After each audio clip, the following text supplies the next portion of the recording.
It is fair to say that there is some enthusiasm heading into the launch of Monster Hunter Now later into September. I believe it's September 14th for its worldwide release.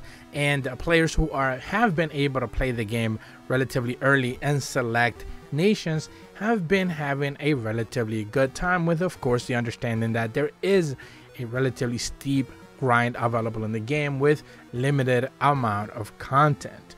Well, it seems like that might end up changing sooner rather than later, since people have begun to look into the data mining, of course, as you would typically have expected, and have begun to find that in the strings of code there is mention of brand new items making their way into the game, melding options, decorations, of course brand new materials that are going to change the way you play the game, new armor pieces, new weapon types, which is something that I spoke about in a separate video, not completely related to leaks, but something that the developers themselves have begun to talk about. The introduction of some of the weapons that are missing. Remember that only 6 types are available there. 14 are expected to be included at the end of the day, which we're going to be going over here in a second. But more importantly, and probably the least surprising, more monsters are going to be introduced, and today we're going to be talking about 3 of them which have been found in the game codes as of right now. So I want to make a couple of clarifications. First and foremost, this information is being found by a leaker, link in the description below for that. Huge shout out to Revolutionary Winds for making some of these findings. Huge contributor on the subreddit, and they are doing an amazing job. Images provided by them as well. Again, link in the description below for all that.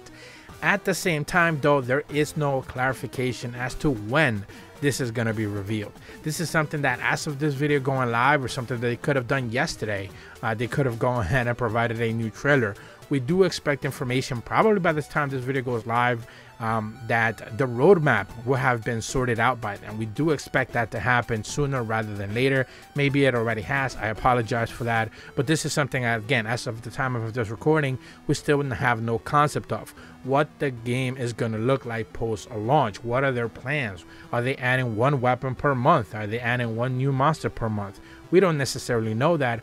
Hopefully some of those answers are gonna get resolved soon, and some of the stuff that we're gonna be talking about in this week's video is gonna be confirmed through them. So I do want to make those very quick clarifications before we get into the nitty gritty of it.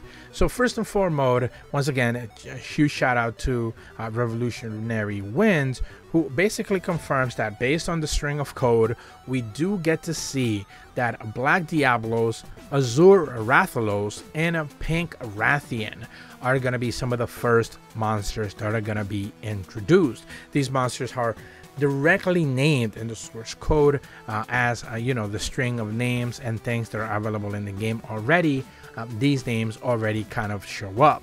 Now the disappointing part here is that of course Diablos is already part of the game, Rathalos is already part of the game, Rathian is already part of the game. So these are such species that are kind of being, or rare species, whatever they want to classify them as. These are just different versions, different colored versions of the monsters that we already kind of expect.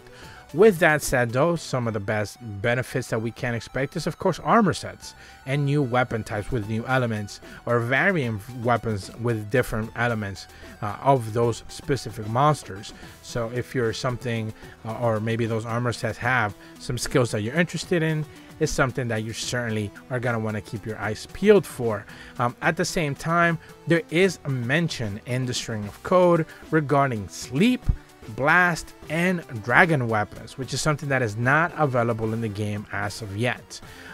Blast, sleep are 2 elementary type, non-elementary type weapons. These are status type weapons, and dragon is still considered an element in the game, but they are currently, as of right now, not available there. We can certainly expect some of the monsters that are going to be introduced later down the line to introduce them. Maybe not Black Diablos, Azure Rathalos, or Pink Rathian. I don't believe any of them are sleep, blast, or dragon monsters, but at the end of the day, maybe I'm wrong. You can correct me in the comments. Certainly anyone is free to do that, but it seems to be like other monsters might be introduced based off of those aforementioned elements and statuses that are going to be introduced specifically for your weapons. Alongside that, well done steaks are going to be introduced as well. This is something that is not available in the game as of right now, but something as simple as raising your stamina during an encounter is not an option. So something that we're going to be able to see get done, or maybe it's just one of those paid items. We don't necessarily know, but it is mentioned in the string of code. There is a couple of new monsters that are mentioned as well, but they are smaller monsters. Some of those you should be able to see right there in the image with the aforementioned items that they would be dropping. It mentions monster description Diablos, Apnos, Nath, Kelby, Mosswine, Vespoid, Jagras, Murnos, Rufinos, Shamos, and others, but these are just some of the ones that are mentioned there, some which are in the game, others that are not, and some of the monsters are parts that you can see there. Gyarados, Leviathan, Fang Leviathan parts, Wing Drake parts, Brute Wyvern, Fang Driven parts, all of that. So things that are like just kind of showing up in the string of code is something you should be able to see. Hopefully suggest something happening later down the road. Maybe it's a day one patch, maybe it's sooner, certainly expected after. At the same time though, there are mentions that melding pot options will be added in alongside a string of other things, new decorations and skills that don't exist outside of Monster Hunter Now. So maybe these are things that, you know, a sign of things to come. It's hard to really say at the end of the year, at the end of the day, because there's just so much like missing information. Again, weapons kind of like showing up there on their own. You can actually see, for example, that like dual blades show up, longsword, hammer, hunting horn, lance, gun lance, switch axe, charge, blade, insect glaive, heavy bow gun, light bow gun, you know, all of the typical weapons that you should expect to see from, you know, Monster Hunter World, Double Cross, Frontiers, Rise, you know, Sunbreak.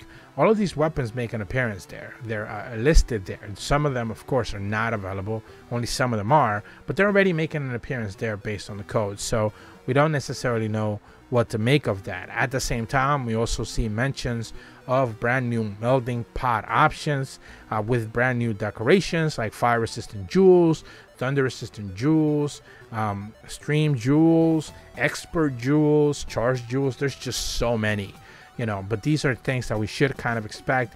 Drip feed of content is going to be massive for this game. That's just the way that these mobile games work. So there's not really much you can do about it. Obviously, some people just choose to save drops for whenever the new updates come so they can actually use them. This was relatively popular for one of the very few mobile games that I played, which was Pokemon Unite, where people just saved their currency for whenever one of the monsters or the Pokemons that they wanted to drop, and then they would go ahead and just spend all their currency on that monster, on the Pokemon, and then move about their day. Same thing I presume people are going to try to do with this game. Save some currency, spend it on armor pieces and monsters that they want, and go from there. Of course, grinding for, I believe, 8-star monsters right now is what people are doing for endgame, but you know, it is what it is. People are going to figure out a way to kind of like, you know, get the things that they need. At the same time, we also see mentions of like skills as well with some of those decos. So, you know, at the end of the day, decoration materials being mentioned, decoration elements being mentioned, melting pot with gem options being introduced. There's just a whole assortment of things. Hopefully I'm able to overlay everything here properly and you're able to see it. But yeah, there's just a lot of things that are coming into the game, namely, of course, just 3 main monsters as of right now: Black Diablos, Surathlos, and Picrathian. Then as we make our way, more elemental weapons, sleep, blast, and dragon weapons with the aforementioned decorations, melding pot options, new you know, materials, new armor sets, all those kind of things, to finally round out, at the very least, with what we presume to be the first wave of content drops. I don't expect them to drop 3 monsters all at once. Maybe they're gonna try to, you know, drop them maybe sequentially every 2 weeks, maybe once a month. Again, that is the kind of information that I would love to see them kind of like share with us. But as of right now, we don't have any clear indication as what the plans officially are.